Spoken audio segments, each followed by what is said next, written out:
The founder, Acharya, is His Divine Grace, A.C. Bhaktivedanta Swami Prabhupada. The main book is Bhagavad Gita. The main mantra is Hare Krishna. Our work is service. And we established this community based on the teachings of Srila Prabhupada, who came to America circa 1965.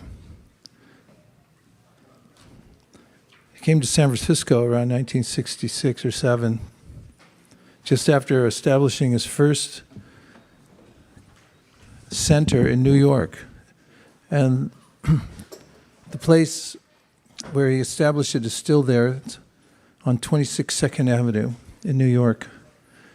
We're still leasing that building. And recently, the devotees have been busy restoring it to the exact way it looked when Srila Prabhupada was there in 1965. Every detail is being attended to. So when you walk in, you'll feel like you were there at the beginning. I see a lot of friendly visitors here from many places. Thank you very much for coming, everyone. After Prabhupada was in New York, one of his first disciples, if not the first disciple, Mukunda Goswami, who was at that time a householder, had been in the first initiation that Prabhupada performed there in New York City. He had thought as a musician that he would go to India and learn more about music. That was in the top of his mind, but when he was leaving New York, Srila Prabhupada told him, since you're going through San Francisco, please start a center there. And he describes how he was caught by that request as he was walking out the door and realized, I may not be going to India anytime soon. In a similar way, Srila Prabhupada, our founder, describes how his spiritual master, Srila Bhaktisiddhanta Saraswati Thakur, had carried forth the vision of Sri Chaitanya Mahaprabhu. Hopefully I'm not getting ahead of myself, who is Krishna, appearing as a devotee, and he appeared as an avatar over 500 years ago, and his mission was to spread Krishna consciousness all over the world, to every continent, every town and village. It's even more than every continent. And he had received an instruction to spread Krishna consciousness all over the world, and he thought, how can I do this? One person alone.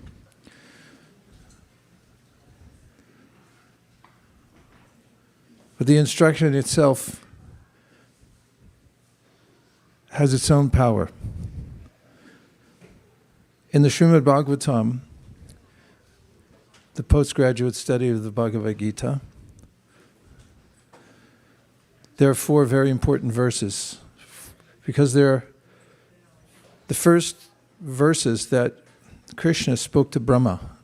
Brahma is the first being besides Krishna to emerge in the universe.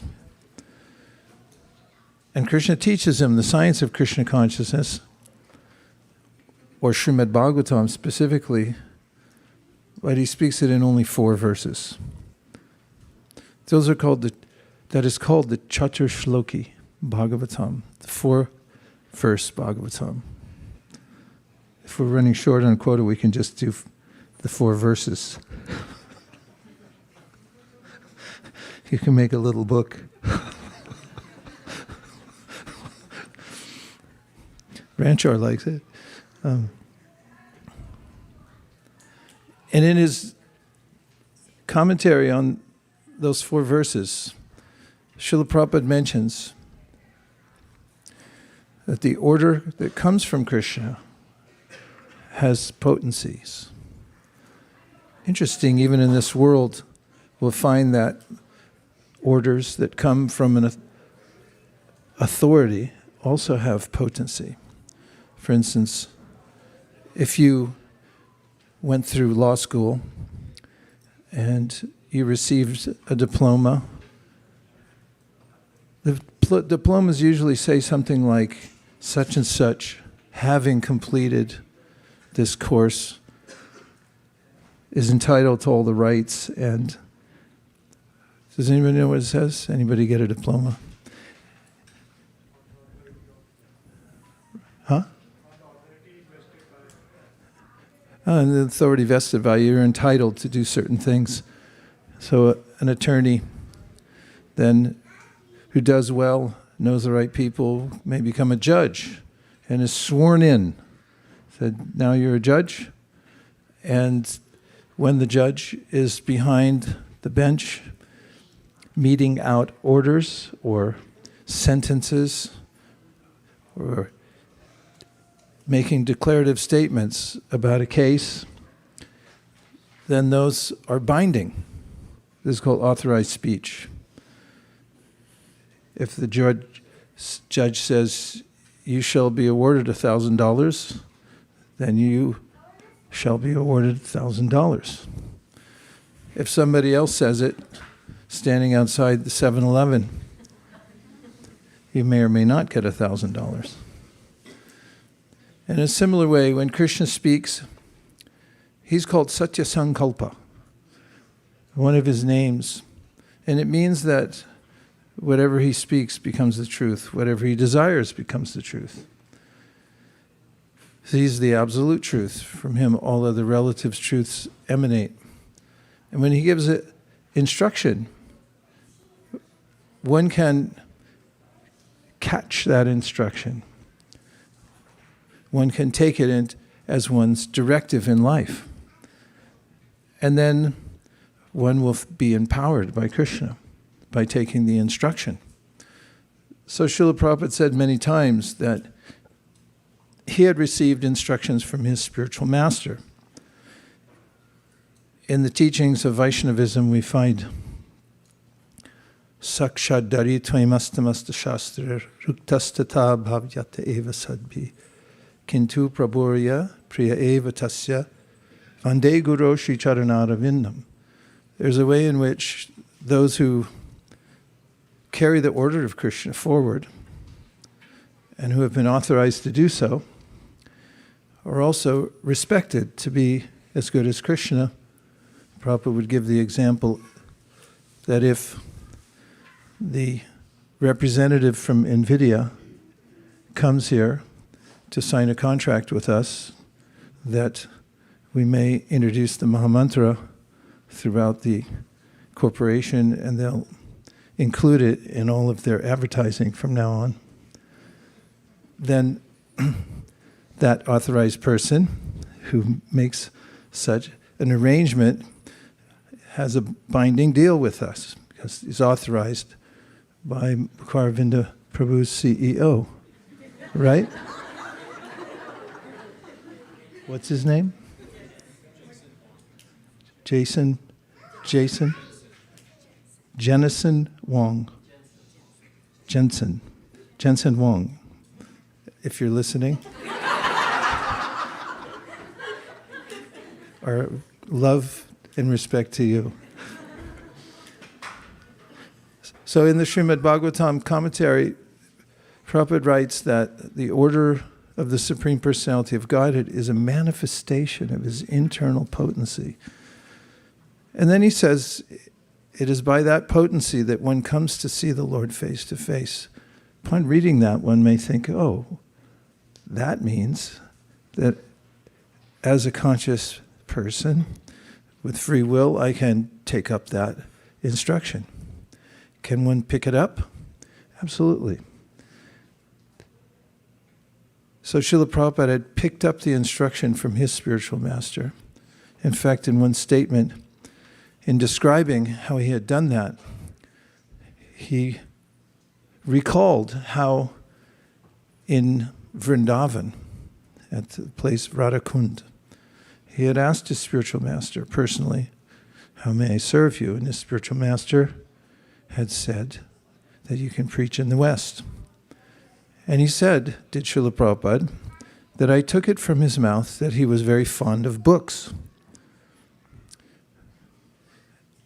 That means he was listening very carefully. And whenever his spiritual master said, who is an authorized agent coming from Lord Chaitanya, he would pick that up. So this is the divine order, if I may use that phrase, that when one can use one's intelligence to take a superior order and then execute it, then one's life becomes perfected. In fact, there's an old saying that if you want to outsmart a genius, then get a better plan than the genius and follow it. Many geniuses don't have great plans, nor do they follow divine plans necessarily. I mean, you can be a genius and also, like all of you people, follow the order. But even a lowly person, even a simple person, even an uneducated person academically, can pick up the order and come to see the Lord face to face. What's more, such a person becomes a conduit for Krishna. And in the Bhagavad Gita, Krishna mentions that somebody who takes up his mission, which is to give an opportunity to everyone to come back to Krishna consciousness, come back to the spiritual world, and carries the message of Bhagavad Gita, which is the foundational teaching, universal and foundational teaching, through which anyone can transform their lives into a transcendent life, is very dear to him. That could also catch our ears, because we might then, if we're accepting the premise of Bhagavad Gita that Krishna is personally speaking and he's the Supreme Personality of Godhead, and Srila Prabhupada recommends in the introduction of the Bhagavad Gita that even if you don't believe he's the Supreme Personality of Godhead, when you start reading the book, suspend your disbelief just for now and accept that he is the Supreme Personality of Godhead and read it in that context. If you were to do that and then hear that he says, one who teaches the message of the Bhagavad Gita to others is most dear to me. And then he reiterates by saying, there will never be one as dear as the one who teaches the Bhagavad Gita to others. One might then say, well, perhaps I'll take up this order and teach the Bhagavad Gita to others. And by doing so, one would be benefited oneself, and the people who learn from you would also be benefited. And that's what Srila Prabhupada, our founder Acharya, had heard from his spiritual master when he asked him once again what service he should do. And he wrote a letter to his spiritual master, who was at that time in Jagannath Puri, and asked him about his service and how she conducted. He reiterated that he should preach in the Western countries. And he said, it will be good for those who help you and for those who receive the message. It's good for everybody.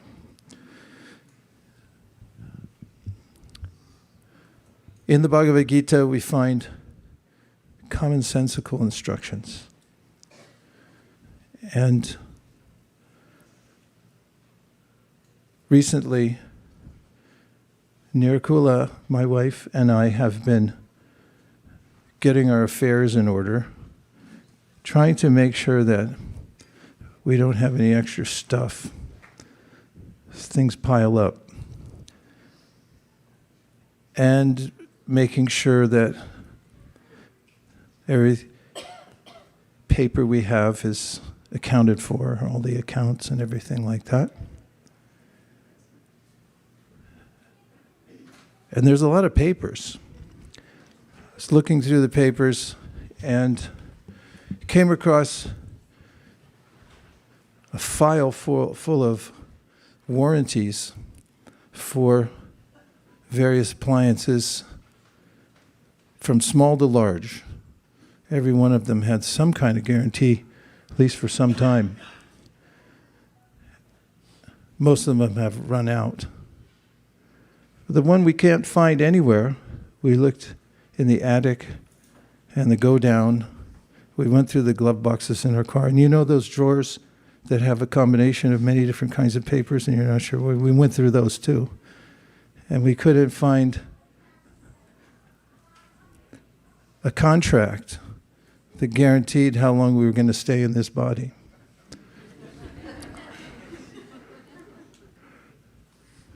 Apparently we didn't get one. At least my parents didn't tell me about it. And in the Bhagavad Gita, Krishna describes how this human life is temporary but very useful. In fact, that's also in the Srimad Bhagavatam, a famous verse that says, and it's spoken by the Avaduta Brahmana who lived in the wilderness, which is not a bad idea. Nobody can bug you out there. He met with King Yadu, who was traveling with his retinue, and when he interviewed the Avaduta Brahmana, he could understand that this was a self-realized person. He asked him how he became self-realized, and he said, I have 24 gurus. They're here with me. And King Yadu looked around and I don't see anybody here. And he began to enunciate the various gurus that he followed, starting with the mountain. It was tolerant, although it was smashed by lightning bolts. Clouds poured water. It still stood firm and yet provided crystal clear water, minerals to everybody. The tree he mentioned, and many other entities, both moving and inert. And then he gave this famous verse, which I've heard many times from many speakers on the Bhagavata, and which Srila Prabhupada quoted frequently as well, where he says, Labvam sudurlabam idam bahusam bhavante, manusham artaram anityam apihadira, turnam yatet anapated, anumrityava nishreyasaya vishaya kalut sarvata syat. The very end of the verse, syat means, something's coming up. And what's available, or what's coming, he said, vishaya, sense gratification. Sarvata, where is sense gratification? Everywhere. It's available to everyone, including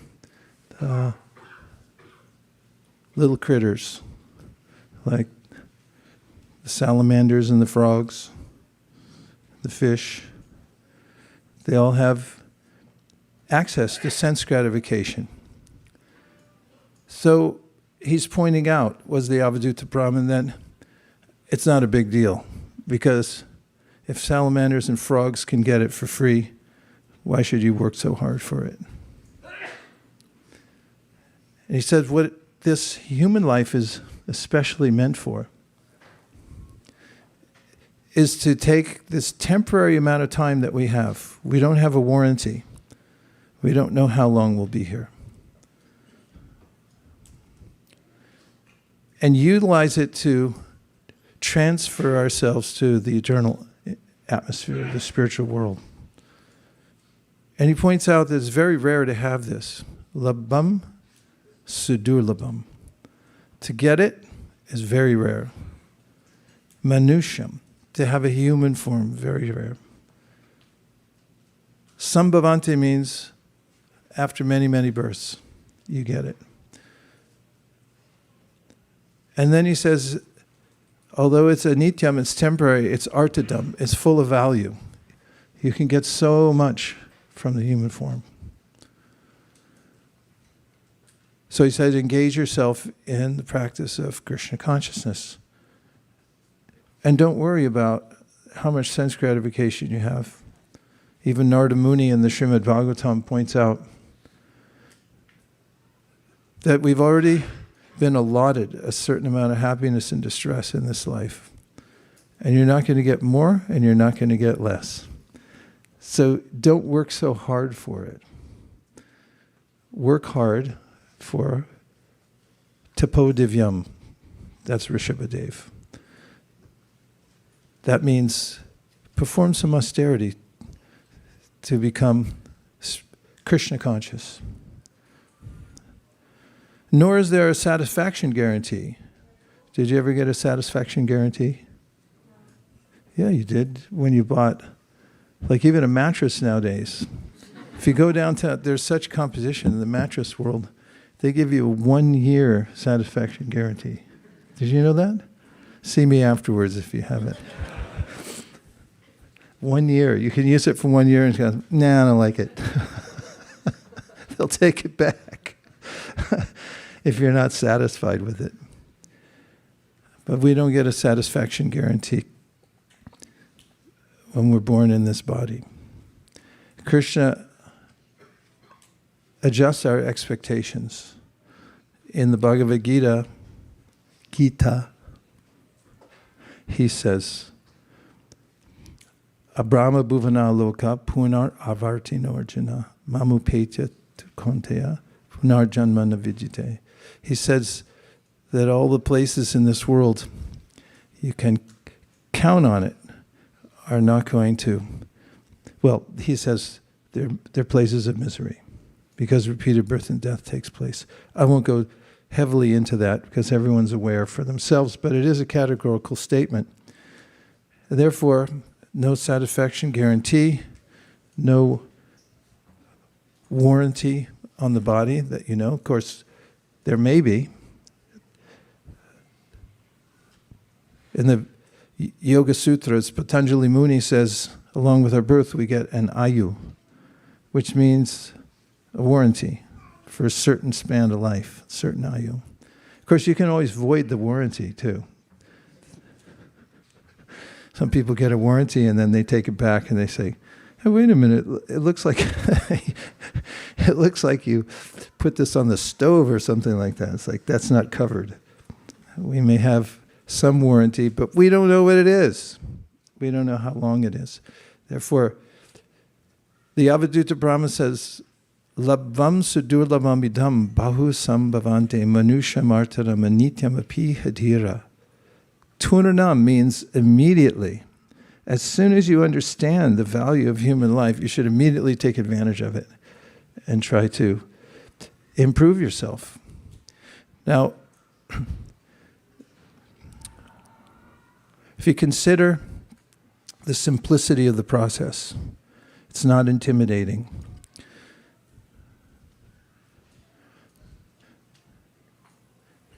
If you take a minute to become aware of your tongue, it's about 2 inches wide on average.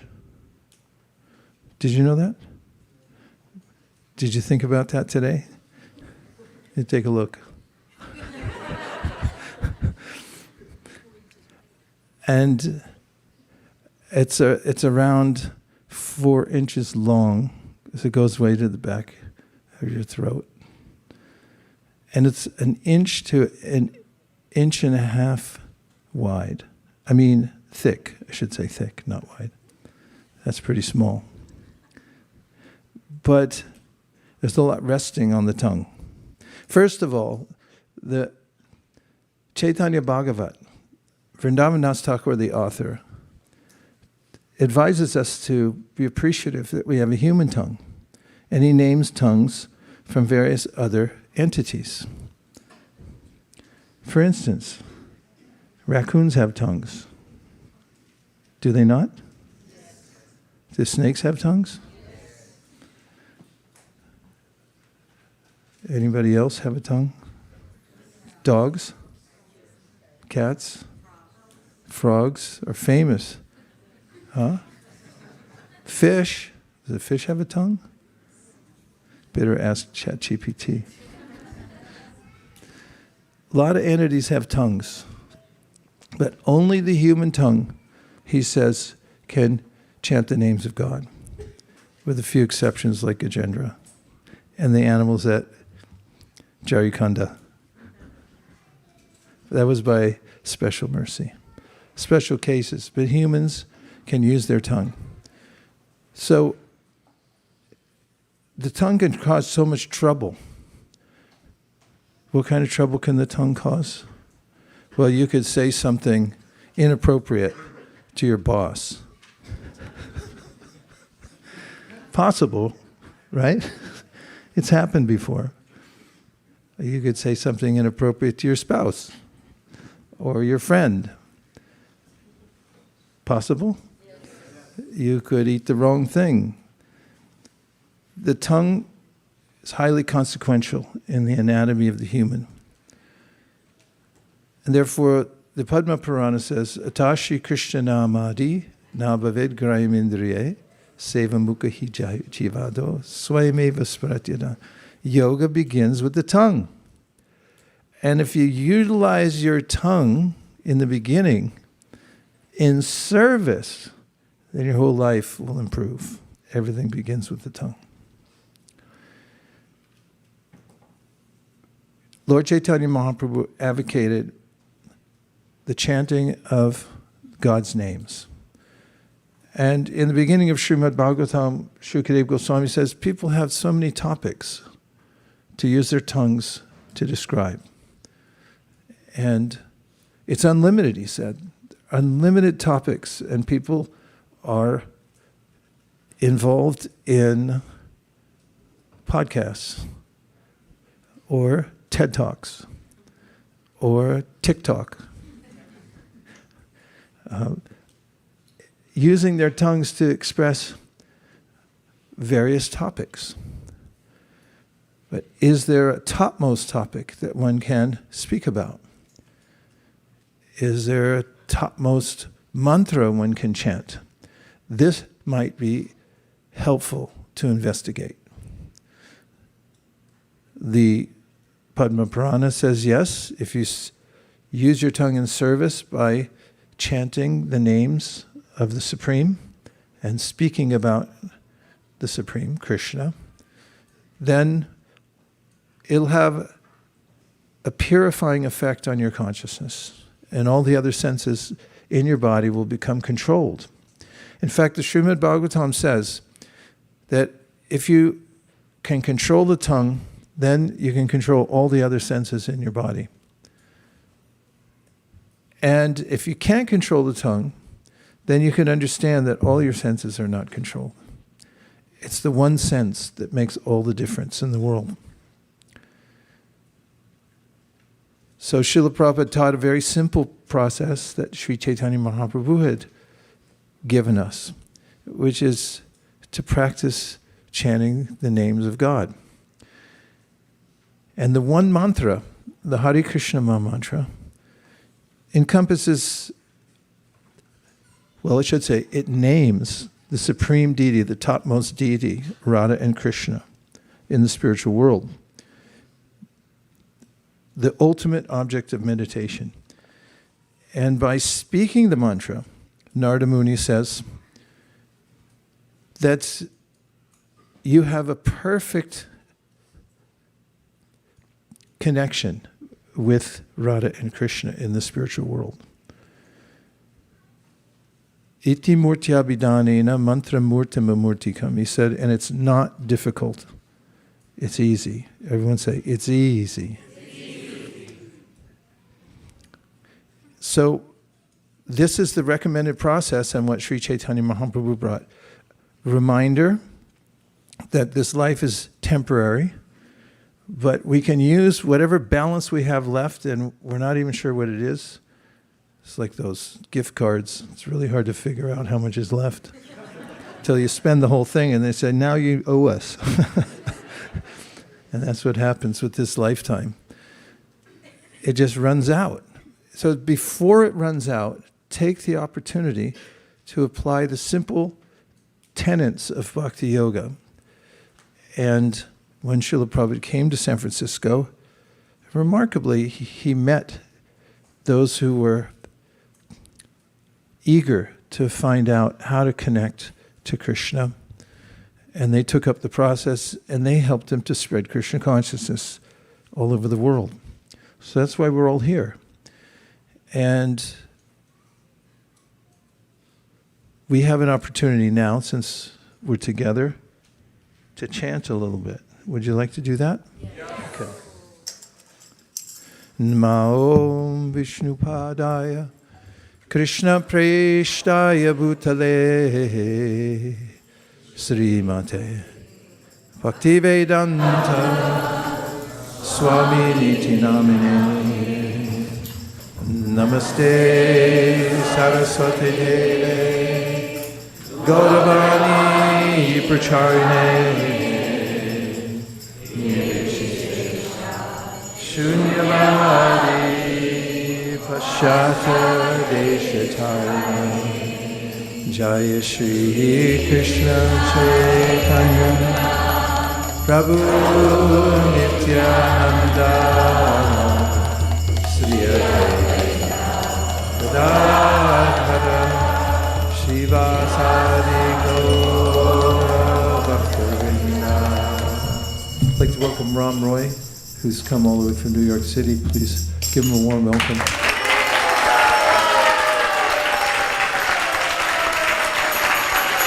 Here we go.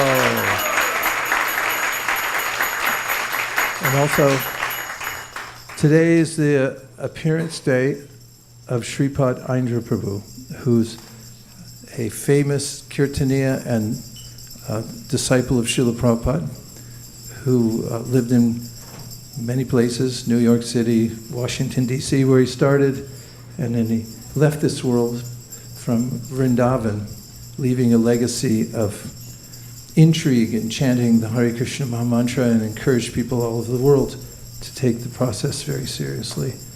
Sripad Indra Prabhu ki. Jai. Hare Krishna, Hare Krishna, Krishna Krishna, Hare Hare, Hare Rama, Hare Rama, Rama Rama, Hare Hare.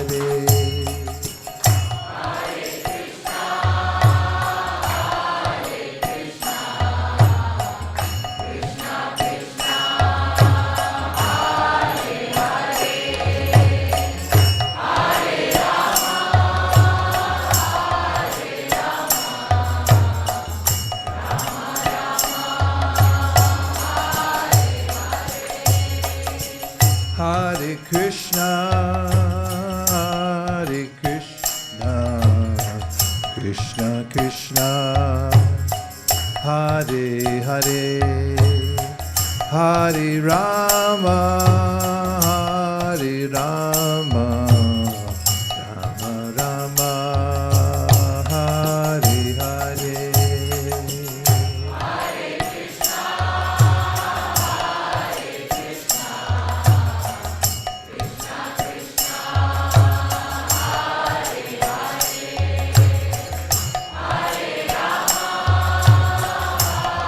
Hare Hare.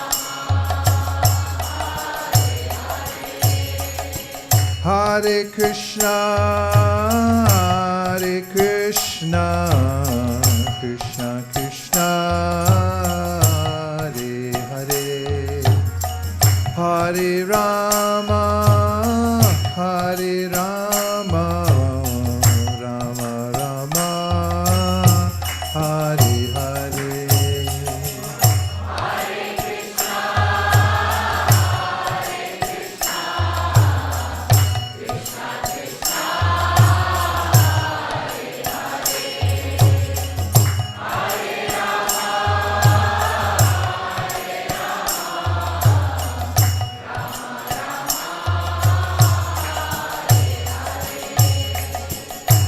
Hare Krishna, Hare Krishna, Krishna Krishna, Hare Hare, Hare Rama, Hare Rama, Rama Rama, Hare Hare.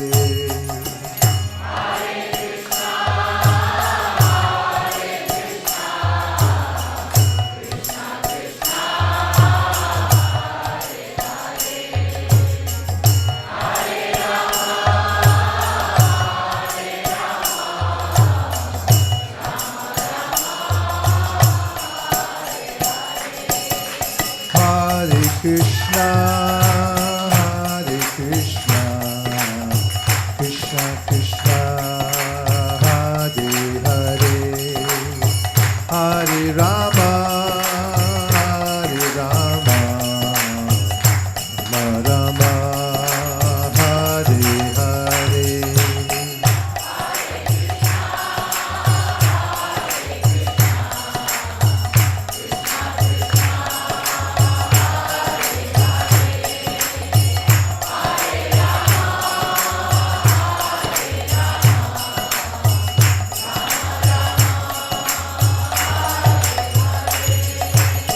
Hare Krishna, Hare Krishna, Krishna Krishna, Hare Hare, Hare Rama, Hare Rama, Rama Rama, Hare Hare.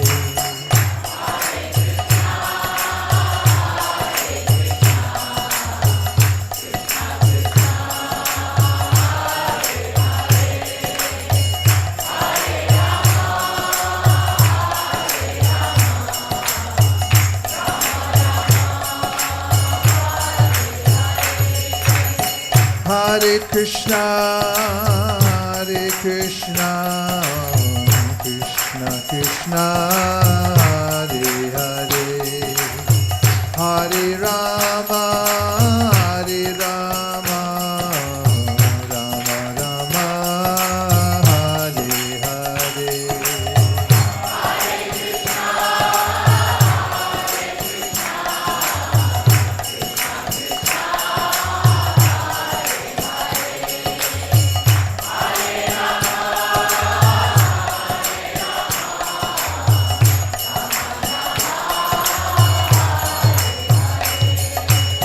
Hare Krishna, Hare Krishna, Krishna Krishna, Hare Hare, Hare Rama, Hare Rama, Rama Rama, Hare Hare.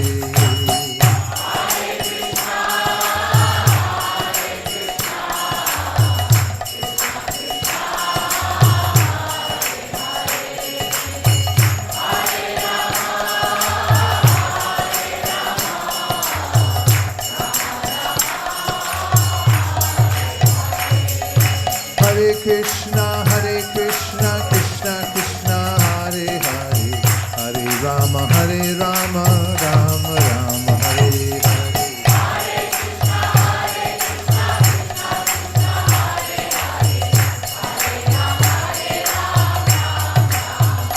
Hare Krishna, Hare Krishna, Krishna Krishna, Hare Hare, Hare Rama, Hare Rama, Rama Rama, Hare Hare.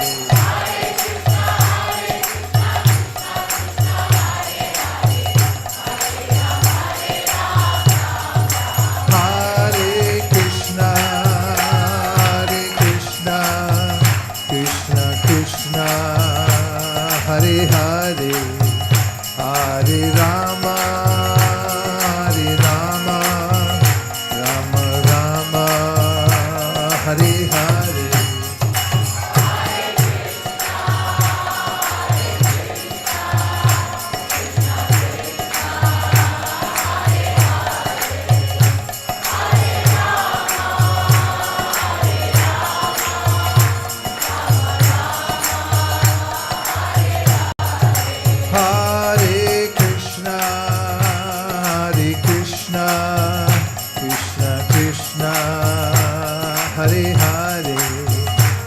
Hare Rama, Hare Rama, Rama Rama, Hare Hare.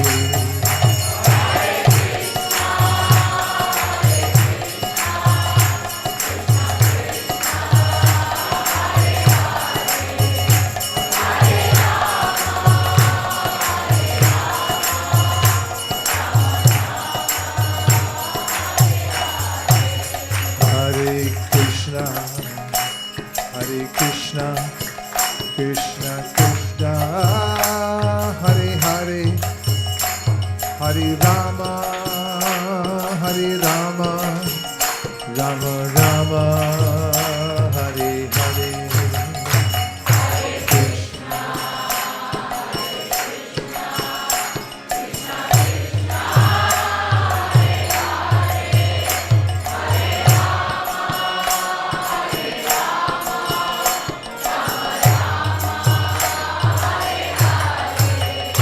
Hare Krishna, Hare Krishna, Krishna Krishna, Hare Hare, Hare Rama, Hare Rama, Rama Rama, Hare Hare.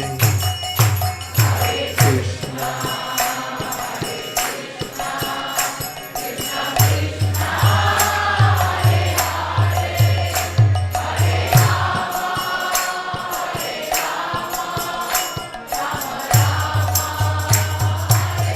Krishna, Hare Krishna, Krishna Krishna, Hare Hare, Hare Rama, Rama Rama, Hare Hare.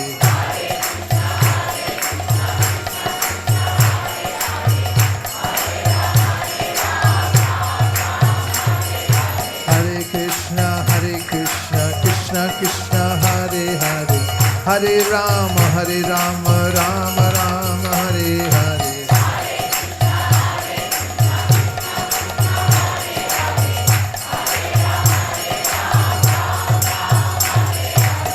Hare Krishna, Krishna Krishna, Hare Hare, Hare Rama,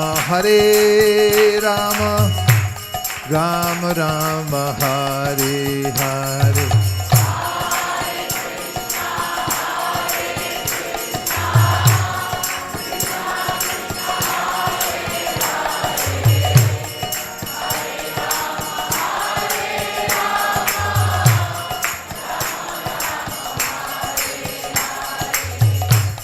Hare Krishna,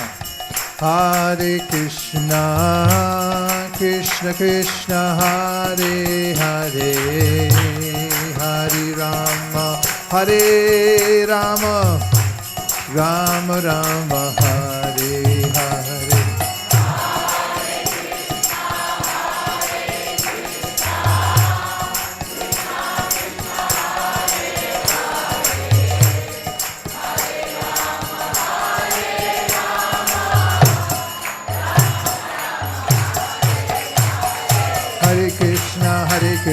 Krishna Krishna, Hare Hare, Hare Rama, Rama Rama, Hare Hare.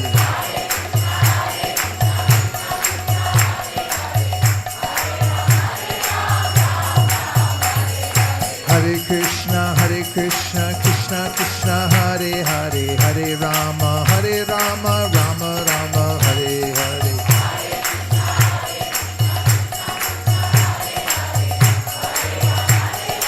Nitai Gaur Hari Bol, Hari Bol, Hari Bol, Nitai Gaur Hari Bol.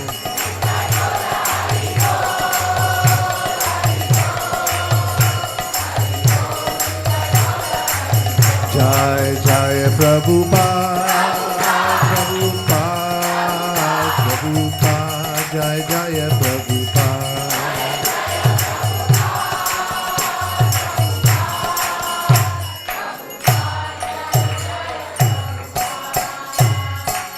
Nitai Gaur Premanande, Shri Harinam Sankirtan ki, Shri Harinam Mantra ki, Shri Harinam Prabhu ki, Gaur Premanande.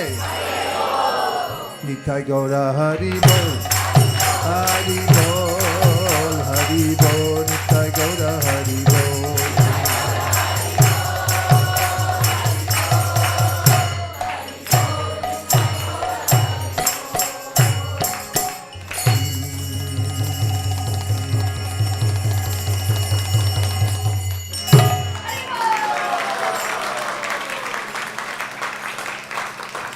Yeah, there's a couple more things I wanted to say. One is, don't touch anything unless you have a noble intention. Okay? You shouldn't look at anything or touch anything in this world unless you have a noble intention.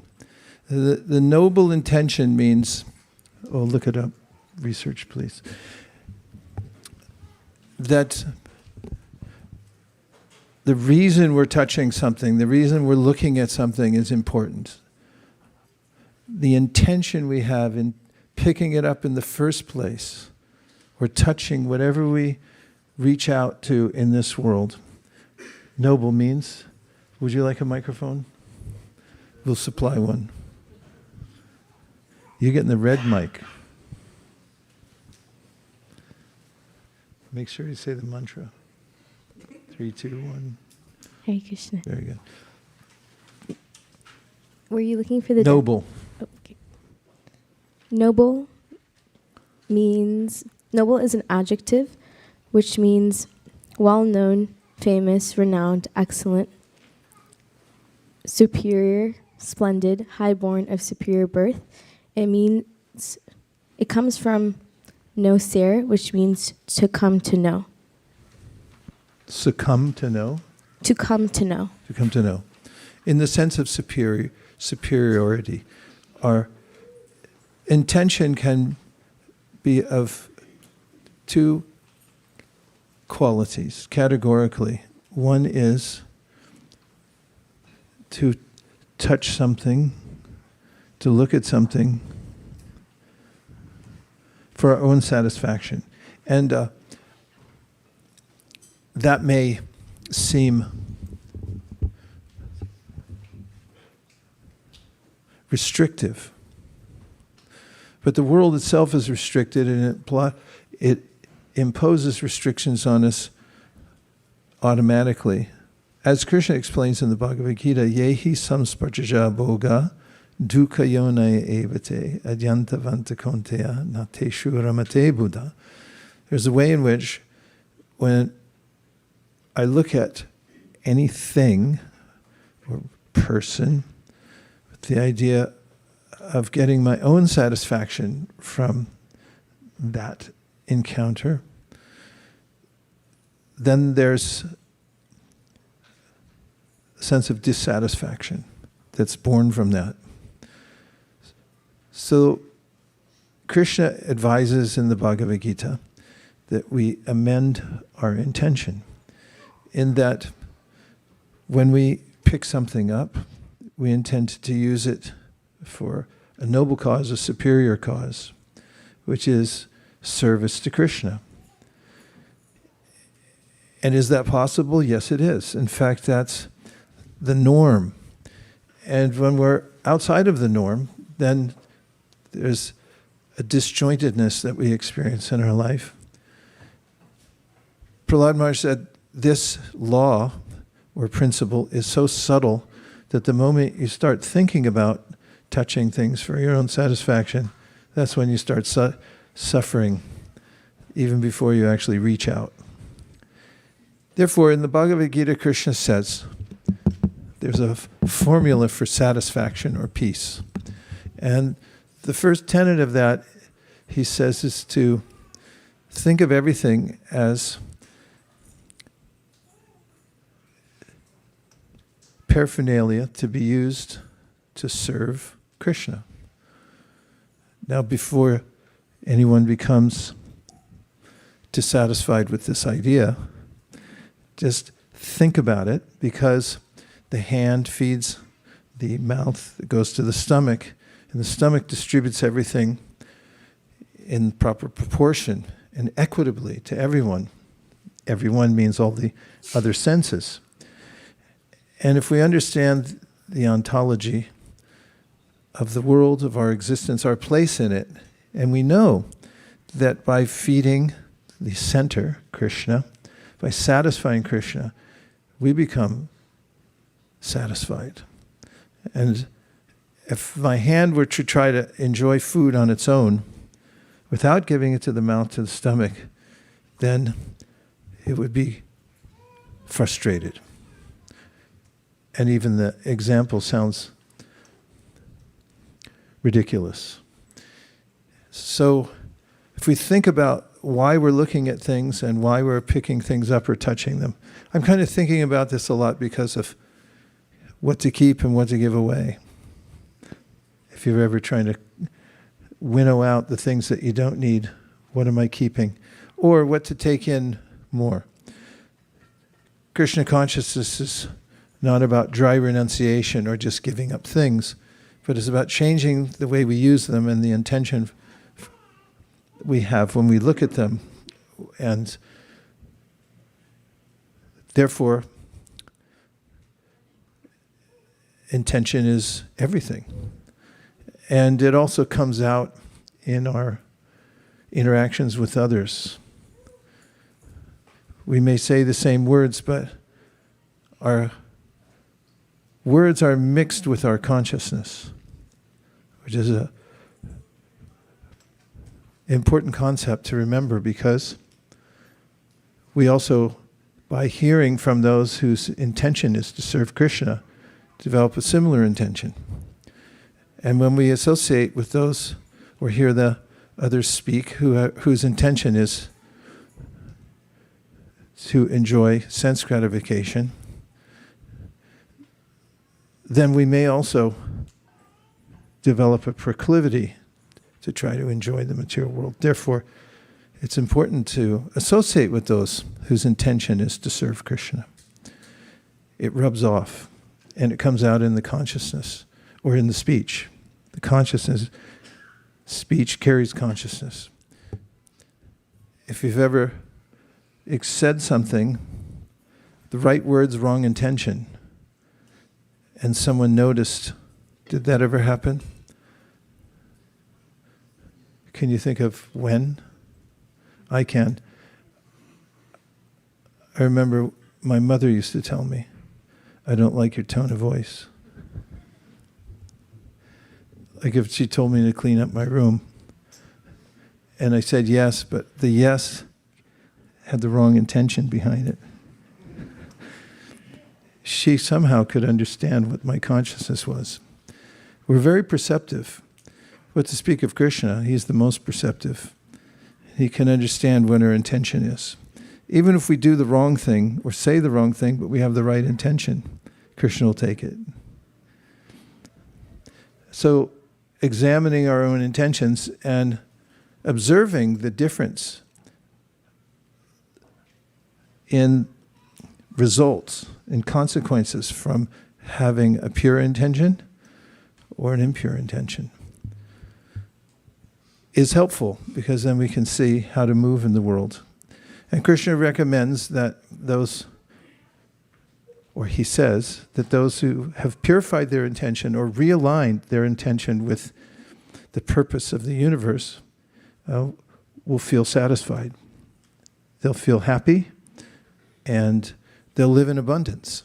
It's the secret to living in abundance, which is important to mention in the context of any self-help talk, to live in abundance.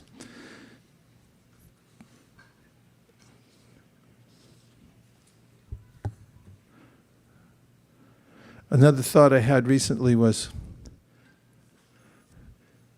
in relationship to the purpose of the world, and it's related to what I was just saying.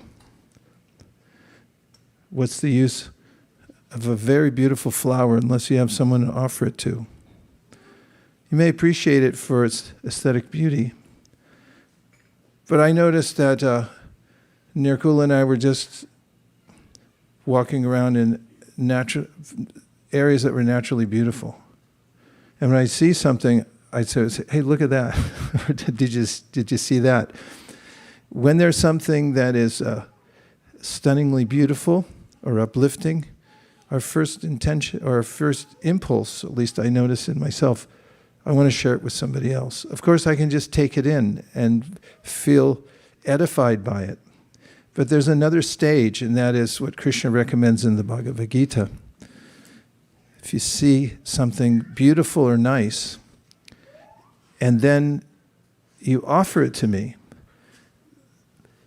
because it's so beautiful, and it's because it's so nice, and despite the fact that it comes from Krishna in the first place, he said, I'll take it. I'll complete that feeling that you have, that this is beautiful, this is nice, I'm going to share it with somebody who, Krishna, I'll take it. You just offer it to me. Patram, pushpam, palam, toyam. Simple things. Patram, pushpam, palam, toyam, yome bhakti apra. If you have this little sense of bhakti, when you see something and you offer it to Krishna, so what's the use of a flower that's so beautiful if you don't have anybody to offer it to? But we do. And devotional service means seeing everything as miraculous and beautiful, and then thinking how to offer it to Krishna. And there's a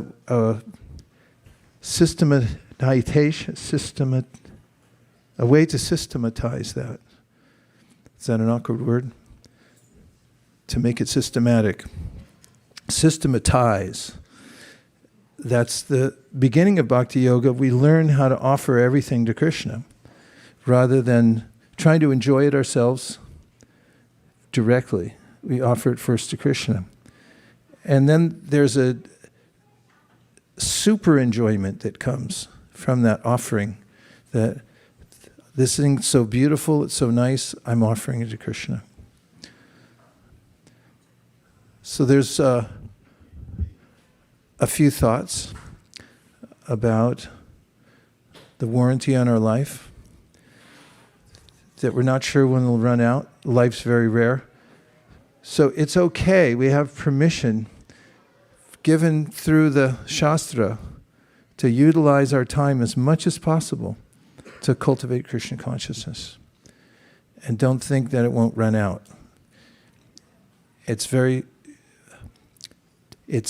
like, how do you say, very temporary. It's temporary is enough. And in the interim, we can achieve so much. So there's an urgency there. Turnam yateta napated anumritya yavan. Before that time comes, that's what it's saying. Pated means before your body falls down out of death. They utilize that span that you have, as short as it may be, because you can attain something that's eternal. And that's the rareness and the benefit of the human form of life. And then talked about the warranties. There is no guarantee of happiness in this life. It's meant for purification and upliftment. And then, says Rishabhadeva, the enjoyment can be unlimited. Don't give in to what's already available for free to the animals, because that's not where real happiness comes from.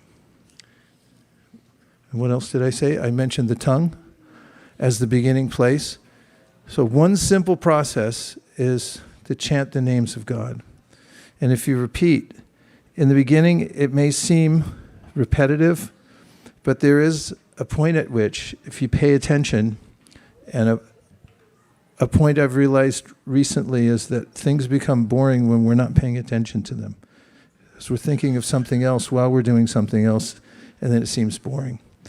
But if we can practice becoming absorbed in the purposeful chanting of God's names, of Krishna's names, and enter into a sense of absorption, then we'll automatically be uplifted. There are many things that will happen to us that we can't achieve any other way except through connection with the transcendence and chanting Hare Krishna. And one last point. I made these notes a while ago and just found this piece of paper. The less we need from others, the deeper our relationship with them. In other words, if we're not expecting anything in return from other people or trying to gain something from them, even in the sense of when we meet a superior person that we're trying to learn from, there are different ways to approach. We can go there just for the knowledge, but if we go there out of a sense of love and service, Krishna says that in the Bhagavad Gita, tadvidi pranipatena pariprashnena sevaya upadakshanti te jnanam jnaninas tattvadarshina. If you go to somebody, not tit for tat, that I'm here to learn from you and that's our relationship and then I'm gone. You see that in academic circles. You're here to teach me and then I'll just take the knowledge and go. But if you don't, as I'm saying, the less we need from them, and our intention is to give or to serve, then we're not expecting anything in return, then the relationship becomes very deep. And that's true with our relationship with Krishna also. That if we have a sense of service, like Prahlad Maharaj says in the Srimad Bhagavatam, when Nrsingadev offers him something, he says, no thank you.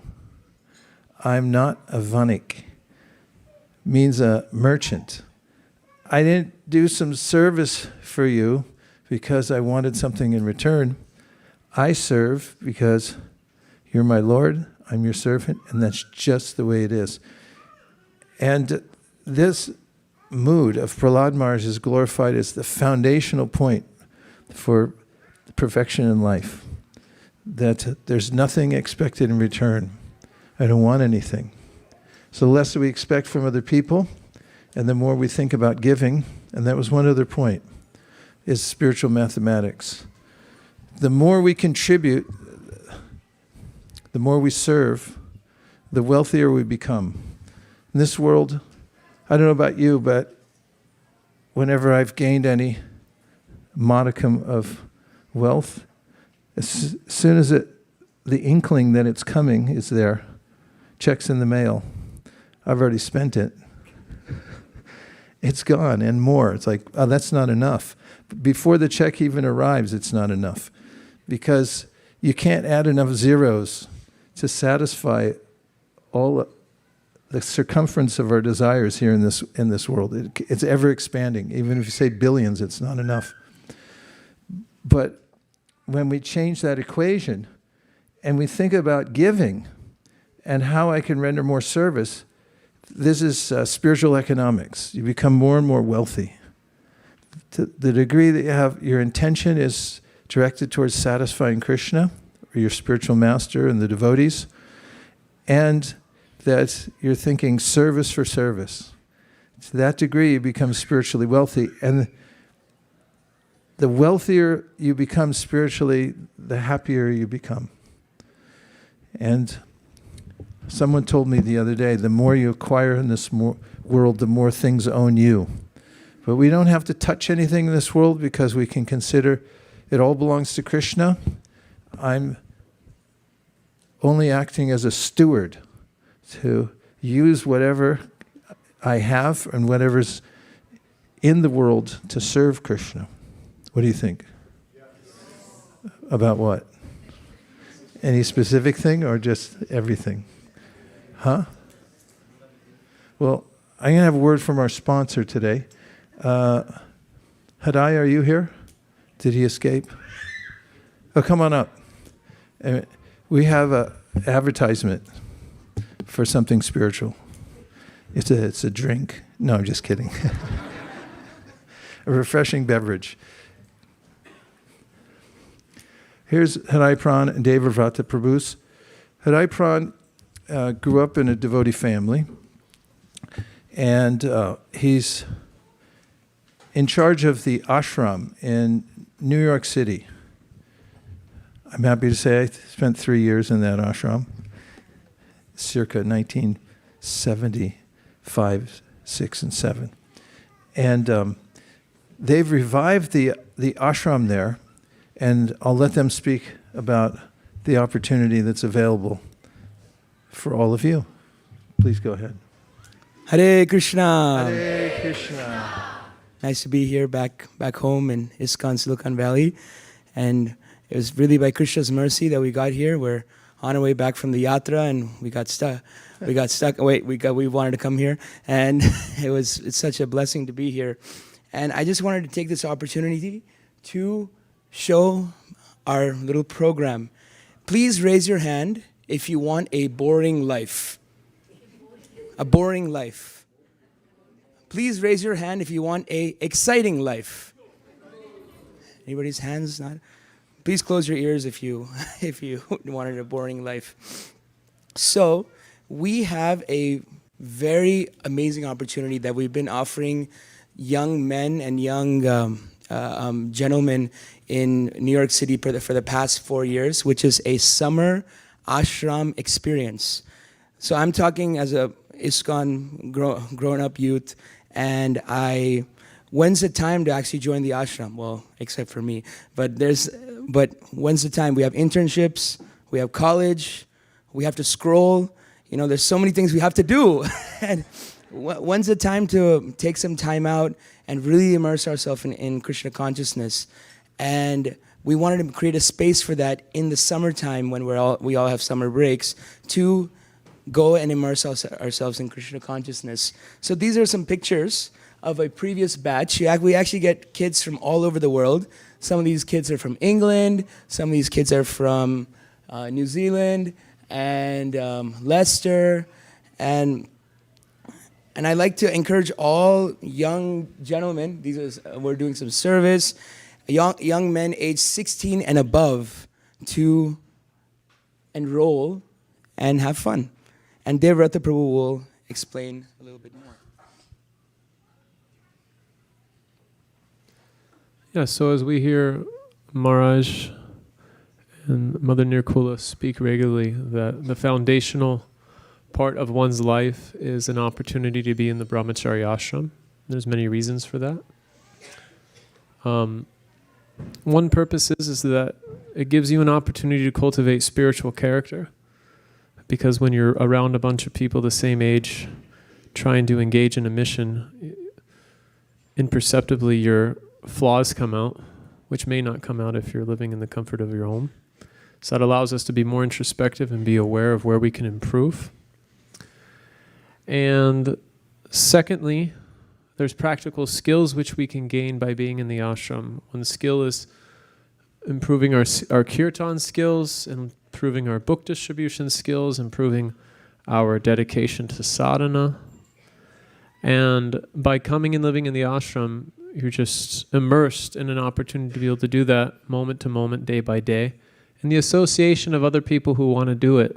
So I know for myself, when I was in college, when I was starting to be a devotee, waking up early in the morning was a little bit of a struggle. But as soon as I was in an ashram, it became very, very easy. So when you come and live in the ashram, you can adjust your schedule in such a way to wake up early, have an early sadhana, have a day of service. And those skills you carry back with you when you come back to your home. So if you're interested, you can sign up.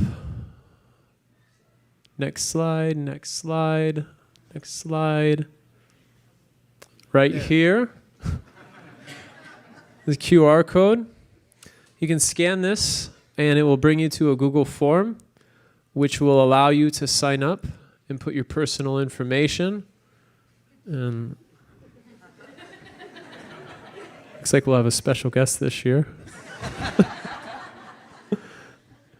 So please take this opportunity. Don't think you have enough time to do it. You do have enough time. You just have to develop the determination and put some time aside, and you won't regret the investment which you make. You'll carry it with you. I think we have some alumni here, correct? You wanted them to speak? Yeah, they could share maybe a sentence or two. Okay, we'll pass the microphone to them. I think one is Amritasagar Prabhu, and another is Bhagavat Pran Prabhu, right? Yes. Okay. You want to come up here, Amrit Sagar? Let's give a big round of applause for Amrit Sagar. Amrit Sagar not only did this program, but he did 6 months in the ashram. Let's give that a big round. Hare Krishna, everyone. Yeah, I had the extreme fortune and privilege to be part of the summer program last year. I highly recommend it to any boy who's in the age range. I also definitely felt like I'm not really sure if I have time, I have so much going on, but I eventually realized that there's no better time. There's always going to be some sort of work that you have to do. So the time is now. And being with Hadai and Devavrata Prabhu, you'll learn what it's like to engage in Krishna's service 24 hours a day with your body, mind, and words. And that's something that I really never had experienced properly until joining the ashram with Hadai Pran. You also learn what it's like to have bhakti be joyfully performed, because that's what Hadai is like all the time. Just seeing just being in his presence just makes you joyful and want to keep improving and, in your service. And last thing I'll say is, you probably won't miss too much. I had this fear that I might miss my friends, my family, etc. But Hadai really fulfills all those roles. He's like, he's like.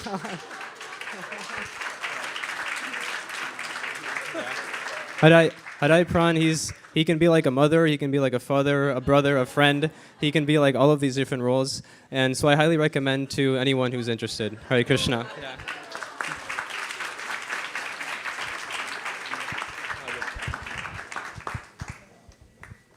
Hare Krishna. Yes, Amrita Sagar and Hadai Pran and Devavrata Prabhu have done a great job of explaining what the experience is like.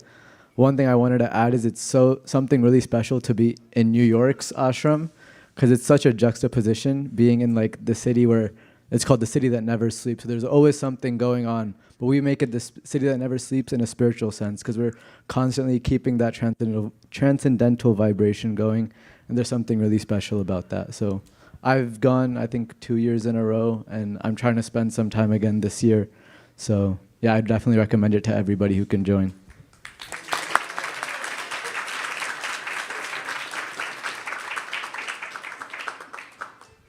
Oops, sorry. It's time to go. Thank you very much. And if you're interested, if you have any questions, we will be here, and we'll be here for the youth gem as well to clarify. Would you like to clarify anything else? Yeah, I'd just like to clarify. I'm only in New York during the summer. I'm still here at ISV. Just Hare Krishna.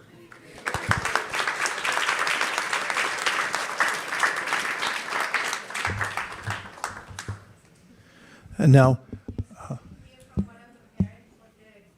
okay, from the parents, what was your experience? Family Bhakti?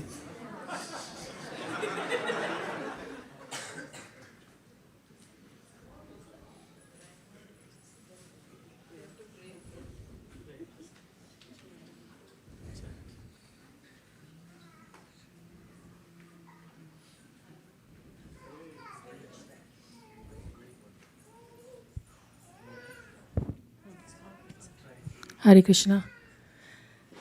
Yeah, I think I'm a sort of a mother who actually wanted my son to do this a few years ago, unlike many other mothers who are very afraid of such a thing. And we were thinking it will happen a year before when he got into Berkeley, because that was a perfect time where you haven't gone into the studies yet and you can do that. But he was too excited about Berkeley, and then after 1 year, he himself suggested that he wants to do it. And actually, I think that was the best decision of his life in Krishna consciousness. And there could be no better mother, father, grandfather like Hadai. And yeah, we had so many contacts. We used to talk with Hadai as parents, actually. He would talk to us as his parent more than us being his parents. So that was a beautiful journey, and we've seen him grow tremendously in just 6 months, which was next to impossible just not doing that. And he's matured as a devotee. He's read a lot of scriptures. He's done a lot of services which I never thought he could do. He's not a person who's like the fine motor skills, can do handiwork like person, but he did a lot. He could make the best, what is it called? The Simply Wonderful, the sweets. He could clean the toilets, he could clean his own room. So some things which are like basic, which you just take for granted. And I think Hadai is a very hard taskmaster on the other hand also. He has a lot of expectations because he himself excels. I don't know when he sleeps. Like how he was saying, New York City never sleeps. I don't think Hadai ever sleeps. And he's especially empowered by our Gurudev. He's really, really especially empowered. You have to do it to start, realizing it. And you have to give that experience to your children. As Krishna conscious parent, it's our number one duty to do that. So I would highly, highly encourage all parents to, without thinking, just by hook or crook, enroll your kids into this program and get it done. Haribol.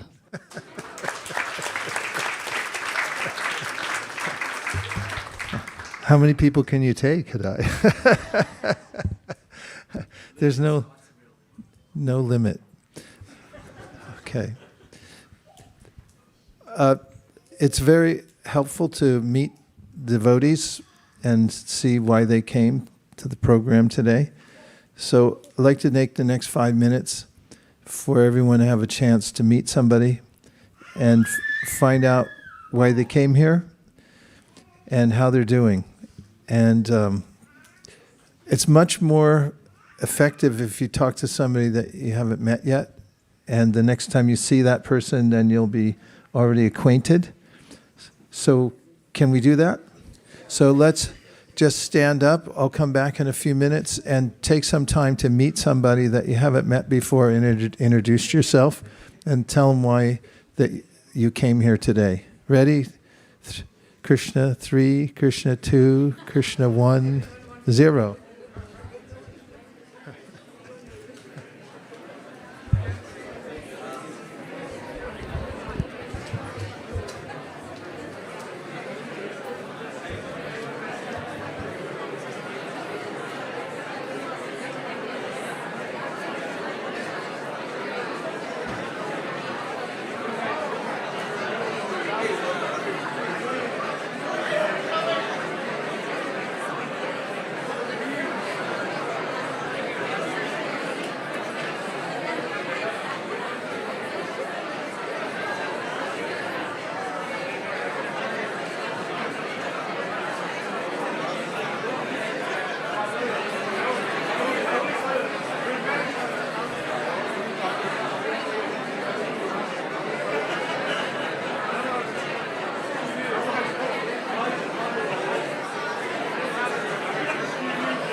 Krishna, Hare Krishna, Krishna Krishna, Hare Hare, Hare Rama, Hare Rama, Rama Rama, Hare Hare, Hare Krishna.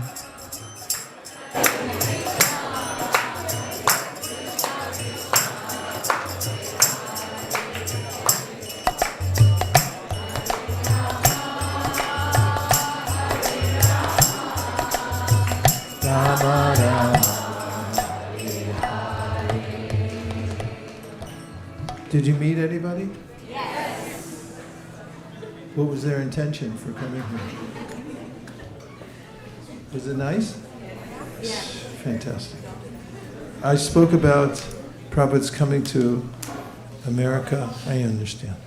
And I'm going to read you just a couple of verses so you know what he was thinking when he was on his way. It was on the Jaladuta that he wrote this poem, and it starts like this. My dear Lord Krishna, you are so kind upon this useless soul, but I do not know why you have brought me here. Now you can do whatever you like with me. But I guess you have some business here. Otherwise, why would you bring me to this terrible place? Most of the people here are covered by the material modes of ignorance and passion, absorbed in material life. They think themselves very happy and satisfied, and therefore they have no taste for the transcendental message of Vasudeva. I do not know how they will be able to understand it. But I know your calls of mercy can make everything possible, because you are the most expert mystic. How will they understand the mellows of devotional service? O Lord, I am simply praying for your mercy so that I will be able to convince them about your message. It goes on from there. In this poem, Prabhupada, fortunately for us, revealed his mind and the mood he had when he came here, and we can imbibe the same mood for the ultimate benefit of life. Bhakti is simple. It means to spread the holy names around the world and take advantage of them ourselves. There's only two parts to this movement, which is to chant Hare Krishna and teach others. Part one is?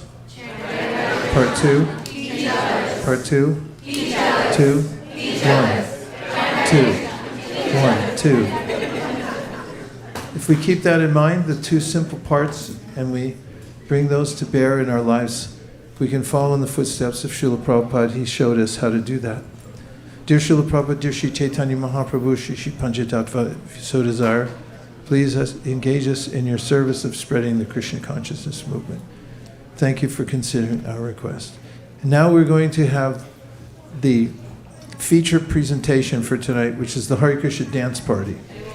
We do highly recommend that you put your hands in the air like this when you chant Hare Krishna, and also you can sway side to side, step one foot over the next, and sing, chant, dance to your heart's content. We're putting away all the asanas, rolling up this carpet. We'll meet you back here in about 2 minutes, and we'll start the evening artik. Thank you very much for coming, everyone. Hare Krishna. Hare Krishna.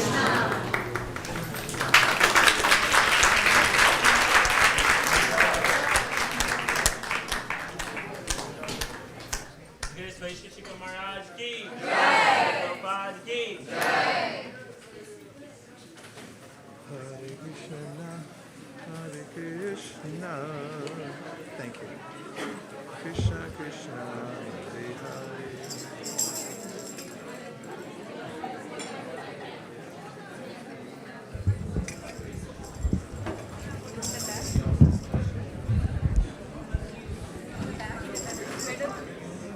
Where does this one go?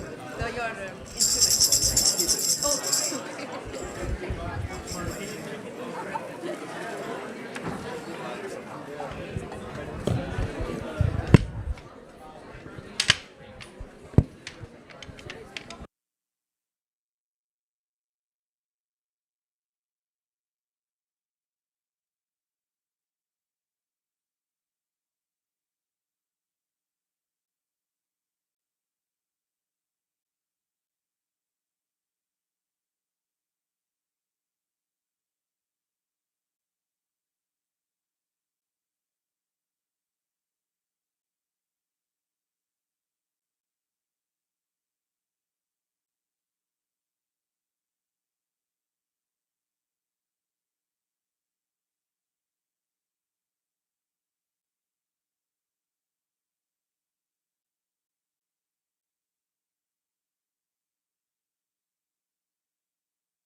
Krishna, Hare Krishna,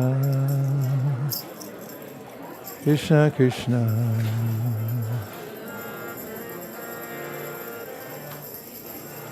Hare Krishna, Hare Krishna, Krishna Krishna, Hare Hare, Hare Rama, Hare Rama, Rama Rama, Hare Hare.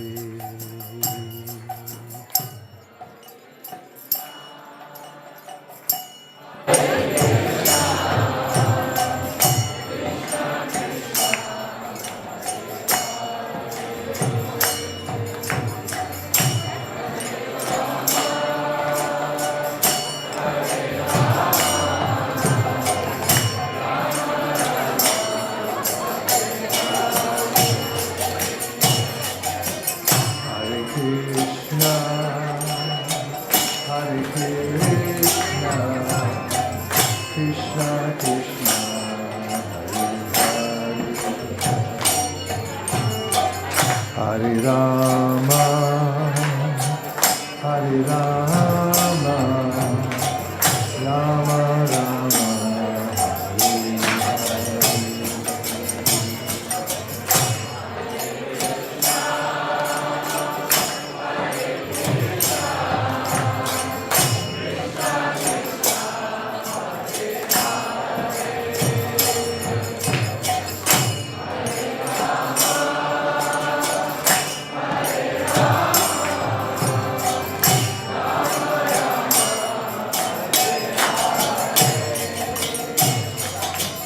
Hare Krishna, Hare Krishna, Krishna Krishna, Hare Hare, Hare Rama, Hare Rama, Rama Rama, Hare Hare.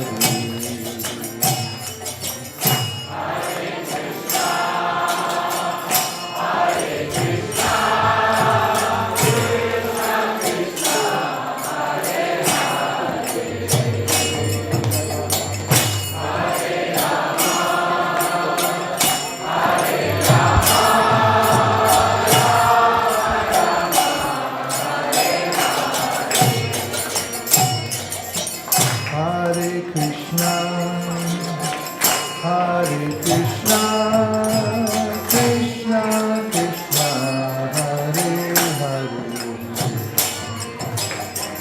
Hare Rama, Hare Rama, Rama Rama, Hare Hare.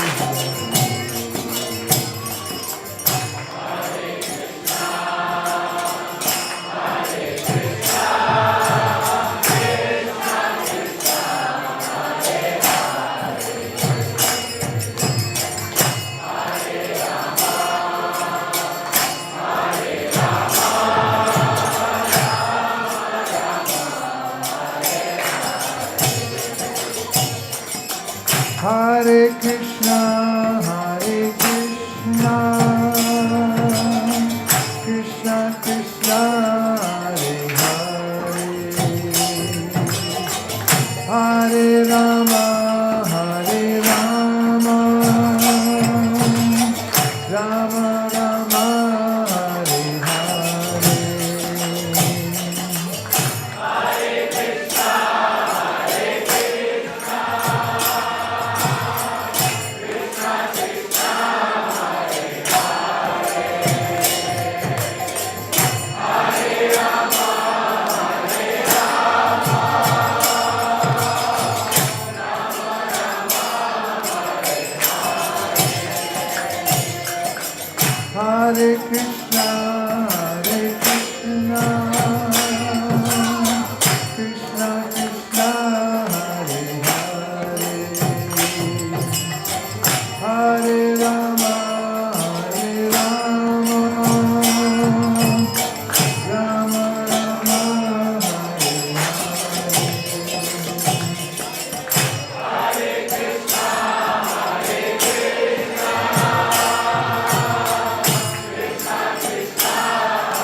Hare Krishna, Krishna Krishna, Hare Hare, Hare Rama, Hare Rama, Rama Rama, Hare Hare.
Hare Krishna, Krishna Krishna, Hare Hare, Hare Rama, Hare Rama, Rama Rama, Hare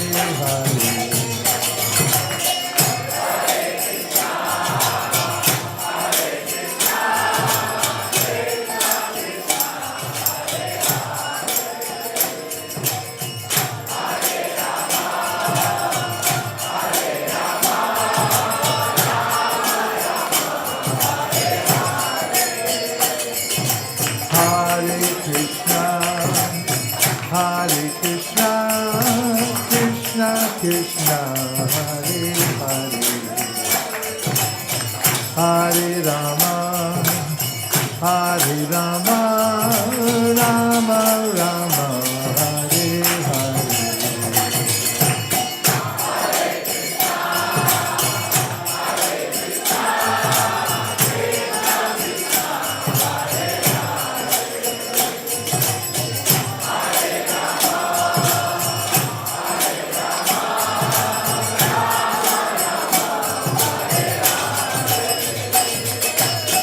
Hare Krishna, Hare Krishna,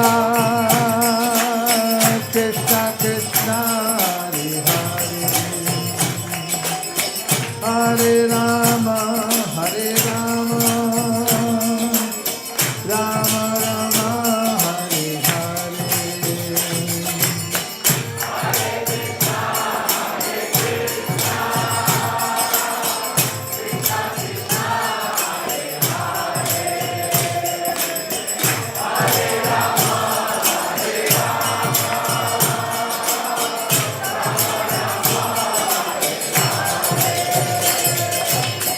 Hare Krishna, Hare Krishna, Krishna Krishna, Hare Hare, Hare Rama, Hare Rama, Rama Rama, Hare Hare.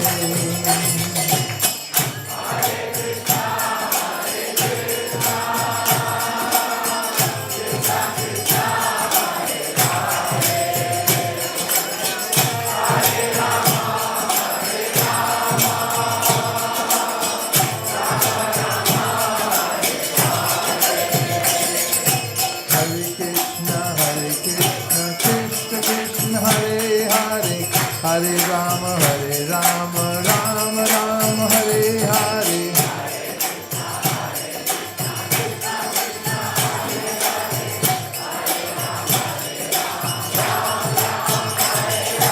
Hare Krishna, Krishna Krishna, Hare Hare, Hare Rama, Rama Rama, Hare Hare.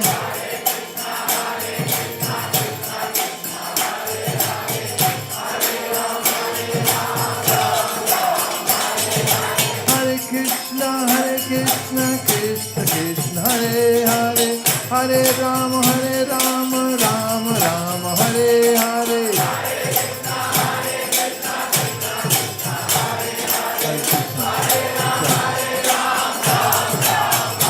Hare Krishna, Krishna Krishna, Hare Hare. Hare Rama, Rama Rama, Hare Hare.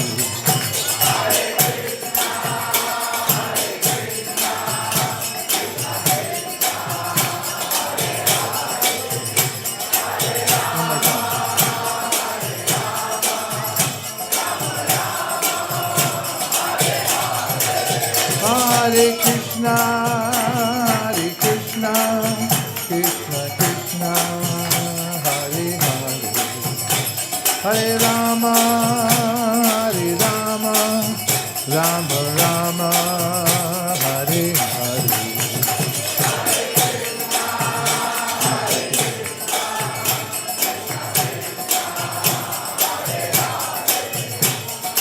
Rama, Hare Rama, Rama Rama,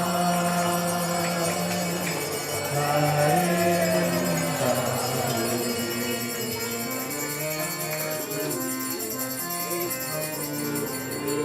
Hare Krishna, Krishna Krishna, Hare Hare Rama, Rama Hare Krishna, Hare Krishna, Krishna Krishna, Hare Hare, Hare Rama, Rama Rama, Hare Hare.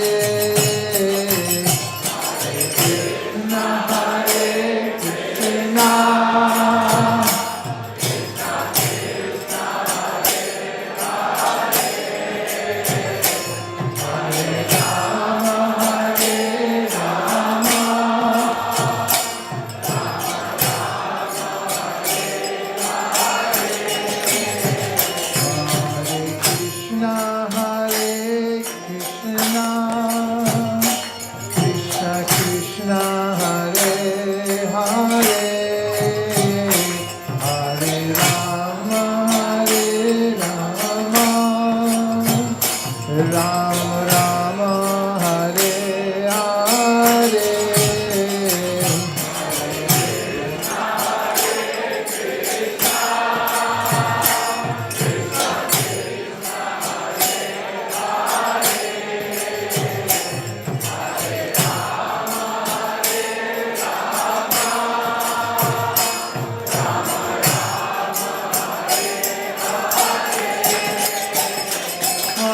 Krishna, Krishna. Hare Krishna, Krishna Krishna, Hare Hare, Hare Rama, Rama Rama, Rama Rama, Hare Hare. Krishna, Hare Krishna.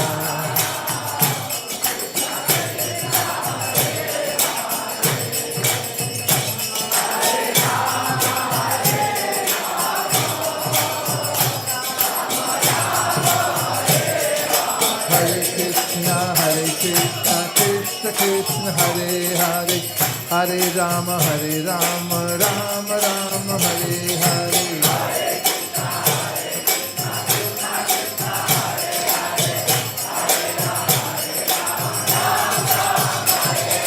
Hare Krishna, Krishna Krishna, Hare Hare, Hare Rama, Rama Rama, Hare Hare.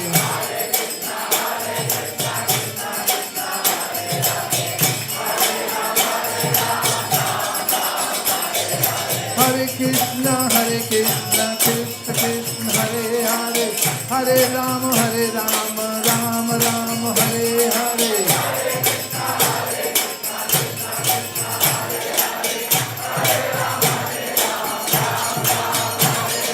Hare Krishna, Krishna Krishna, Hare Hare, Hare Rama, Rama Rama, Hare Hare.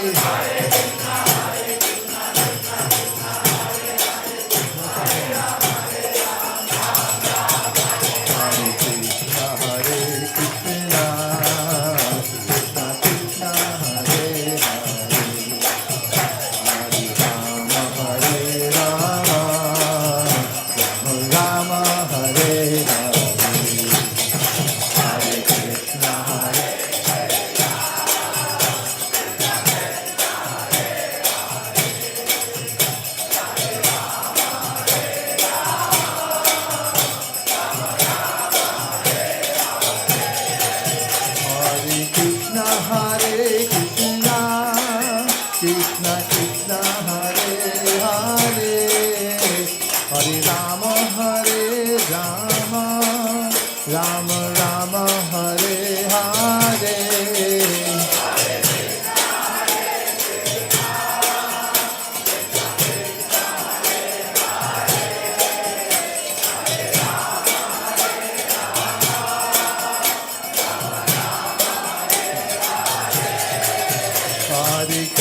Hare Krishna, Krishna Krishna, Hare Hare, Hare Rama,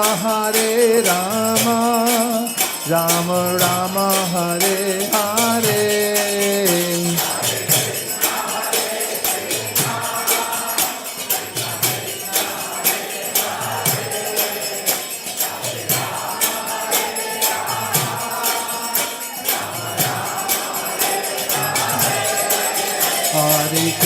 Hare Krishna, Krishna Krishna, Hare Hare, Hare Rama, Rama Rama, Hare Hare.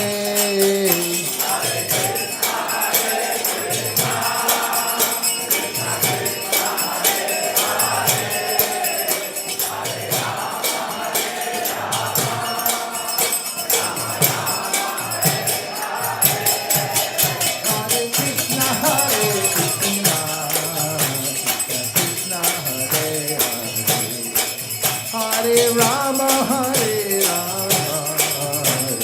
Rama, Hare Hare.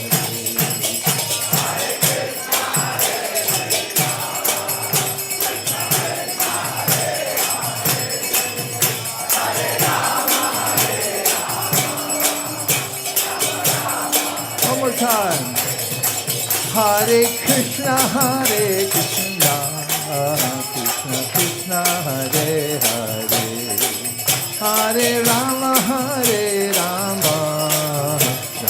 Rama, Hare Hare.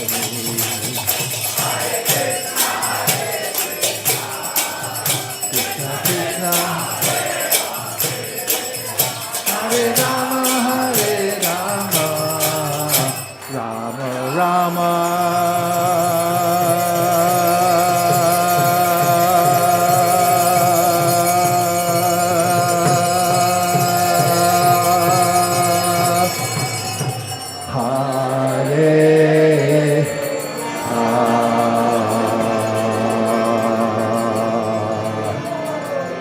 Re Gaur Premanande Nitai Gaura Hari Bol Hari Bol Hari Bol Nitai Gaura Hari Bol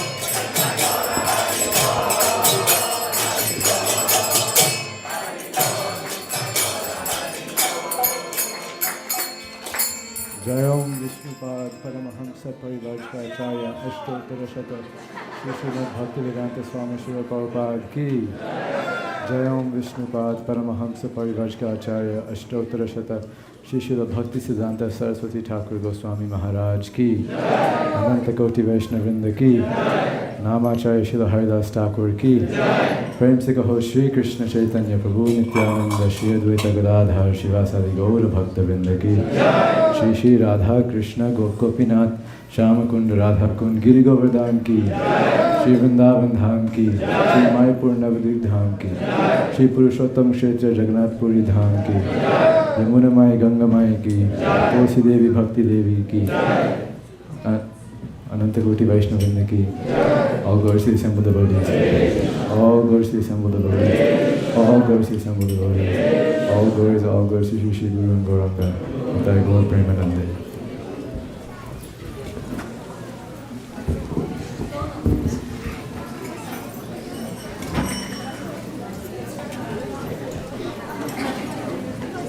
Sit on this.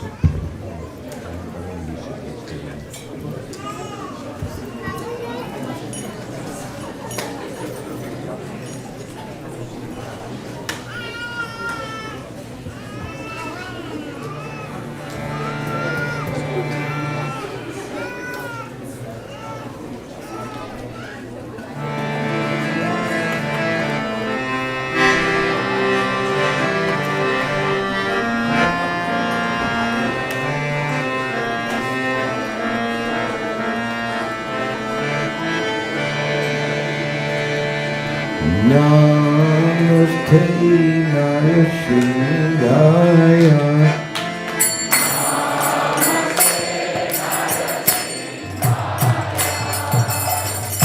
Namaste Narasindhaya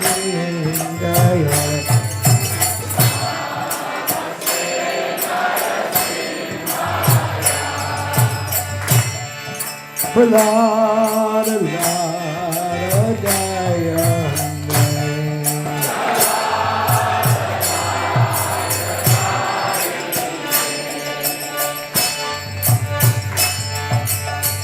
a lot of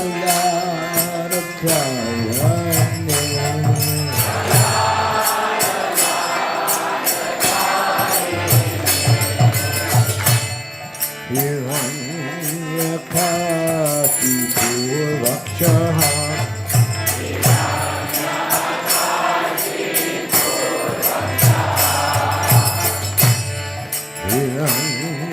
Hiranyakati Purvakshaha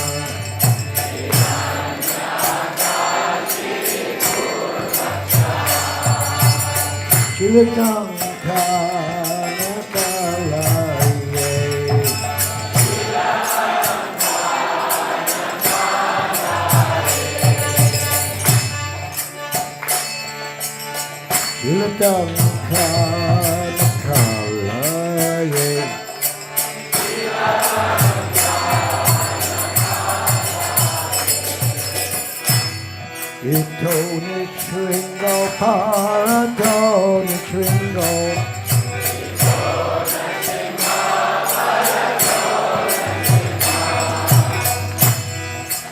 Itoni Shringo Paratoni Shringo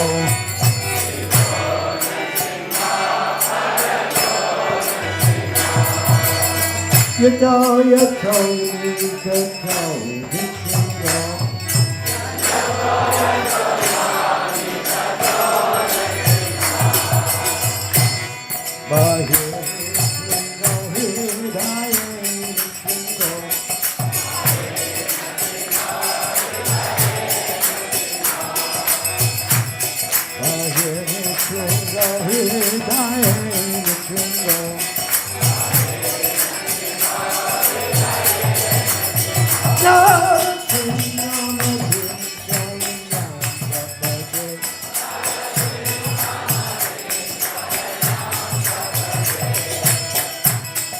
Shri Rama Krishna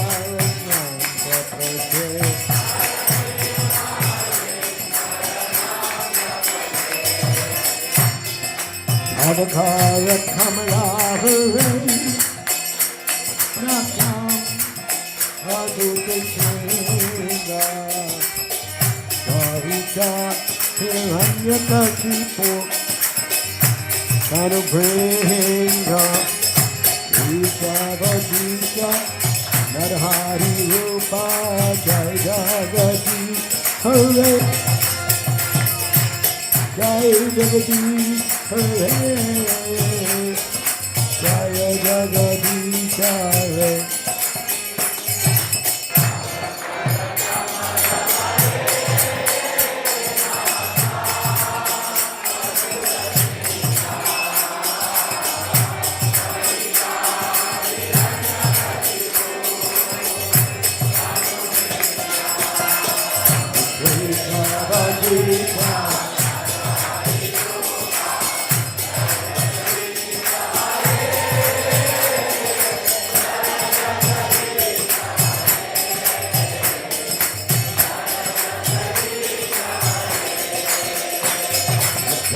Kara Kamala Hare Nakam Adhuta Shinga Sarita Hiranyakashipu Kanubringa Isavadita Narhari Rupa Jai Jagati Hare Jai Jagati Hare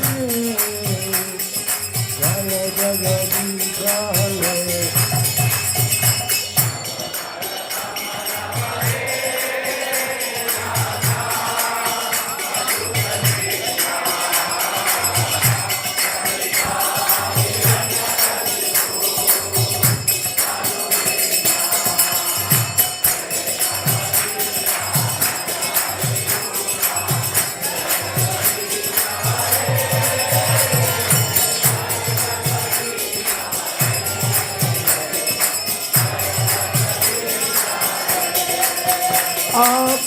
Jagata Narahari Rupa Jai Jagadisha Hare Jai Jagadisha Hare Jai Jagadisha Hare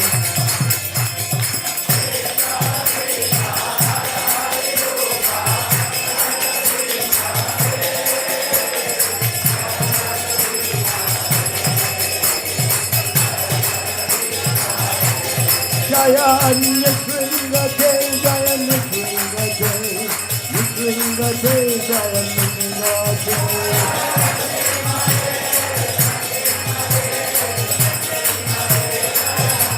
Jaya Lakshmi Nishringa Jaya Nishringa Jai Lakshmi Nishringa Jaya Nishringa Jai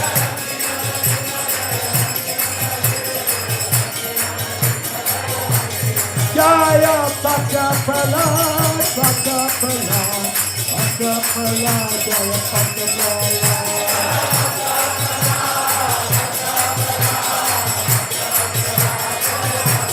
Jaya Radha, Madana Mohan Radha, Madana Mohan Radha.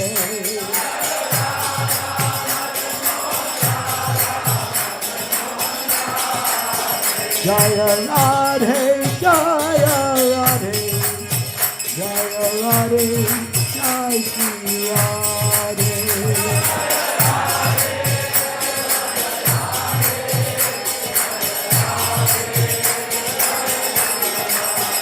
Jaya Mahaprabhu, Jaya Mahaprabhu, Jaya Mahaprabhu, Jaya Mahaprabhu.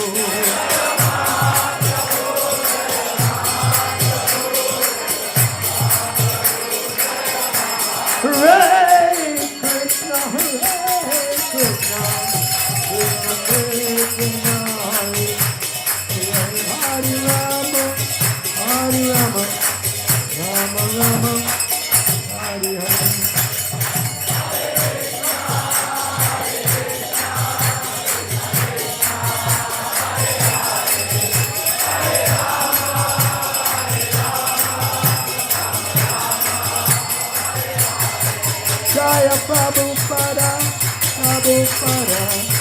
Prabhupada, Jaya Prabhupada.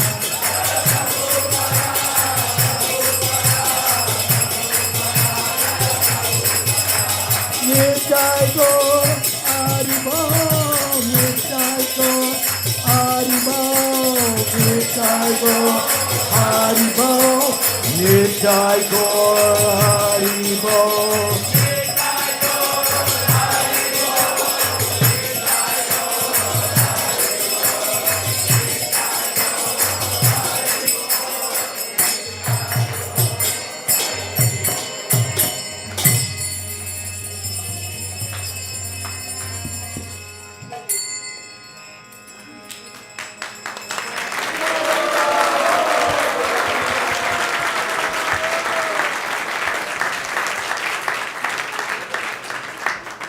Hare Krishna, Hare Krishna, Krishna Krishna, Hare Hare, Hare Rama, Hare Rama, Rama Rama, Hare Hare. We are so happy to see such a large turnout here today at ISKCON of Silicon Valley. We thank you for taking your precious time and coming here and spending your time here at ISKCON of Silicon Valley. So let's give a big round of applause to everyone who has joined us tonight. Hare Hare Hare Bo! We'll also like to thank all our online viewers as well. Let's give them a big round of applause. Hare Bo! Today's Krishna Katha and discourse was brought to us by His Grace, Vaisesika Prabhu. So let's express our gratitude and thank him for an excellent discourse tonight. Hari Hari Hari Bo! And also we'd like to thank Prabhu for leading an ecstatic arti as well, Hari Kirtan. So do we all feel the energy here tonight? We just saw a little glimpse of that, and that is in our Narshinga Arti, was led by His Grace Rama Rai Prabhu from New York. Haribol, Haribol. Hari Hari Hari Hari Haribol, Haribol.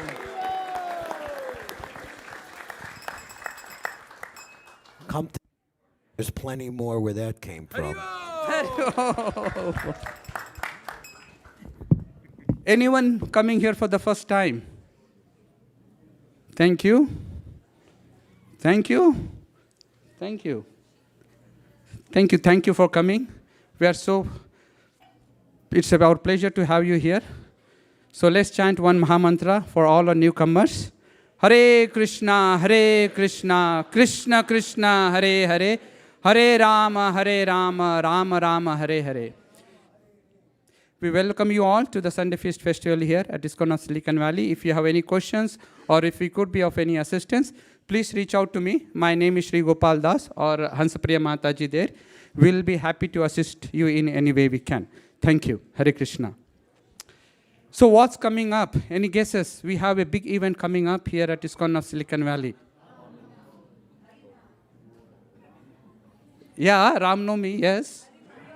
Harinam, our Kirtan Oasis Festival, the monthly Kirtan Oasis Festival, we conduct every month, and it's going to be on this Friday, March 20th, in Palo Alto at the intersection of University Avenue and Lytton Plaza. What is the cross street? Emerson Street. Okay, at Lytton Plaza. The event will start sharp at 6:59 p.m. So we request you all to join us with your friends and family. It's going to be a nice weather, warm weather. And more importantly, His Grace Vaisesika Prabhu will be here. So we'll request you all to join, and it will be a very nice event. So please look out for an email that goes out, and we hope to see you all there at the Kirtan event on Friday. Hare Krishna. So we'd like to acknowledge our sponsors for tonight's feast. We have few sponsors. We'd like to take opportunity to thank them for sponsoring tonight's feast. Her Grace Tanya Monga Mataji is sponsoring the occasion of her daughter's Gayatri's birthday.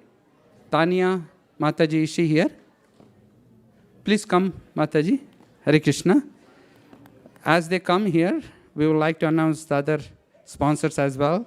And Manshi Bhashin Mataji is sponsoring in the memory of her mother, Praveen Bhashin, sorry if I'm mispronouncing it. That's her mother. She's sponsoring on the occasion of her first disappearance anniversary. Thank you, Mataji, for sponsoring. I know you are here, but while she is taking the gift, please come by next. Hare Krishna. Please come here, Gayatri. And we thank Mataji and Prabhu for sponsoring tonight's feast. And Gayatri, how old are you? 7. 7. Wow. Haribol, yes. So what is the best thing you will like here at ISKCON of Silicon Valley?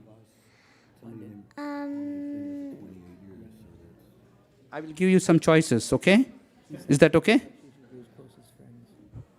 To play with your friends, Prasadam, Sunday school, Kirtan, and what else from the audience? Youth jam, okay. To play with my friends. To play with your friends. Amazing. Haribol. Hare Krishna. And I have a gift for you, okay? This is a little cow, okay? And this is a Mahaprasad. Thank you. Hare Krishna. Hare Krishna. Hare Krishna. Thank you. Yeah. Hare Krishna. Mansi Mataji, thank you for sponsoring the feast. Would you like to say a few words? Okay. Thank you, Hare Krishna. Here is a gift for you, and we pray for the protection of your father, Hare Krishna. Thank you, Hare Krishna. And the next sponsor is Sugeta Mataji and Srinivas Prabhu and Bhaktin Samhita. They are sponsoring on the occasion Sugeta Mataji's father's 5th disappearance anniversary. And she is requesting prayers from all the devotees for her father, and we like to chant one Mahamantra for her father and also Mansi's father as well.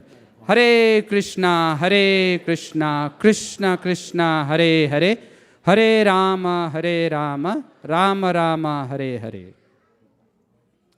And our next sponsor is our regular sponsor. She has been sponsoring for last month and also all the Sundays of this month. It is our Shipra Agarwal Mataji. She did sponsor all the Sunday sponsor for February, the month of February, and all the Sundays for March. Is she here? Said in the presentation. No, but let's thank her for in her absentia for sponsoring tonight's feast as well. Hare Krishna. Nobody said that. We have a small request from our cleaning crew that after you honor your prasad, we would like to, if you can, vacate this hall by 6:30. That would be helpful for us to clean this area and make this area, ready for our next event. Hare Krishna. Thank you for considering the request. Now we will have Gaurang Prabhu will announce today's cooks. Hare Krishna. Today's prasadam was cooked by Shamakarna Mataji, Shambhakta Prabhu, Divyananda Prabhu, Gopi Priya Mataji, Sri Ram Prabhu, Hitesh Prabhu, Atul Prabhu, Arushi Mataji, Sheetal Mataji, Mayuri Mataji, Bhavika Mataji, Sanjeev Prabhu, Naveen Prabhu, and Suraj Prabhu. Thank you. Hari Bol. Thank you, Gaurang Prabhu. Now we'll go to Prasad Sevya prayers. Over to the youth corner or anyone who would like to lead the Prasad prayers. Hare Krishna.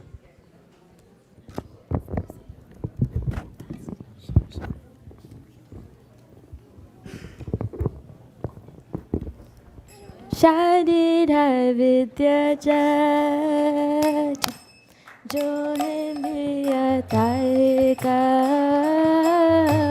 Jile Fele Vishaya Sagore Dharmade Jivati Lobhama Sudhumati Take Jita Tatina Sansare Krishna Bharadorama Tori Bade Jivada Sakasarana Vilobha Se